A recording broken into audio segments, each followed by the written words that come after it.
नमस्कार, आपण पाहत आहे भांडा फूड न्यूज। एका दमात भ्रष्टाचारी कोमात, सोशल मीडिया, कर्जबाजारी, गुन्हेगारी, सट्टेबाजी, चोरी, मटका, जुगार, दारू, सावकारशाही, न्यायाच्या प्रतीक्षेत प्रशासन। भांडा फूड न्यूज, एका दमात भ्रष्टाचारी कोमात। वारणाली मल्टी स्पेशालिटी हॉस्पिटल खाजगीकरणाचा प्रस्ताव फेटाळला।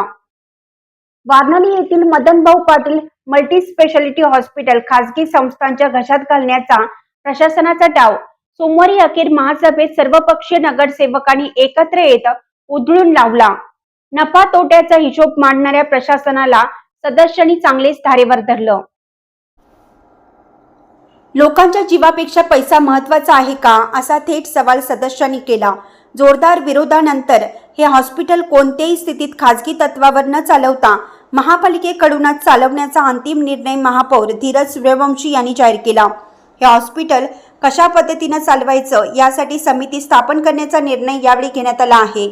हे हॉस्पिटल महापालिकेनेच चालवावे यासाठी आवश्यक यंत्रणा सक्षम करावी, उपलब्ध डॉक्टर कर्मचारी यांच्यामधून ओपीडी सुरू करावी, तसेच प्रशासक काळात राबवलेली 25 पदाची भरती प्रक्रिया रद्द करण्याचा निर्णय महासभेत घेण्यात आला। याचवेळी सदरचे हॉस्पिटल सवलतीच्या दरात चालवण्यासाठी इच्छुक संस्था व्यक्तींकडून प्रस्ताव मागवण्यास व यावरील अंतिम निर्णय महासभेतच घेण्याचे ठरले। महासभा महापौर धीरज सूर्यवंशी यांच्या अध्यक्षतेखाली पार पडली। सभेत आयुक्त महापात्र म्हणाल्या, मल्टी स्पेशालिटी हॉस्पिटल चालवणं सोपं नाही, त्यात मोठी रिस्क आहे। शिवाय यासाठी तज्ज्ञ वैद्यकीय अधिकारी कर्मचारी यांची आवश्यकता आहे। 108 पदांची गरज आहे। शासनाने 25 पदे मंजूर केली आहेत, त्यातील 23 पदांची भरती प्रक्रिया राबवली असून निवड यादी अंतिम झाली आहे। मात्र संबंधित उमेदवारांना निवडपत्र दिलेलं नाही। हे हॉस्पिटल खाजगीकरणातूनच चालवावे की 25 मंजूर पदावर ओपीडी सुरू करायची याचा निर्णय महासभेने घ्यावा। महापालिकेच्या वैद्यकीय अधिकारी डॉक्टर सुचेता पवार म्हणाल्या, सध्या मंजूर असलेल्या 25 पदांवर येथे मल्टी स्पेशालिटी सुविधा रुग्णांना देणं शक्य नाही। फार तर ओपीडी सुरू करता येईल।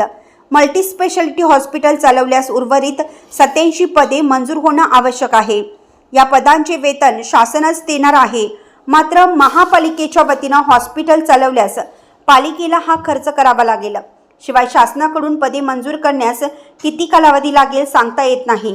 त्यामुळे अन्य काही महापालिकांप्रमाणे हे हॉस्पिटल पीपी अंतर्गत चालवण्यास देण्यासाठी प्रस्ताव करण्यात आला। यात रुग्णाच्या हिताला अधिक प्राधान्य दिलं आहे। या प्रस्तावावर महासभा अंतिम निर्णय घेईल।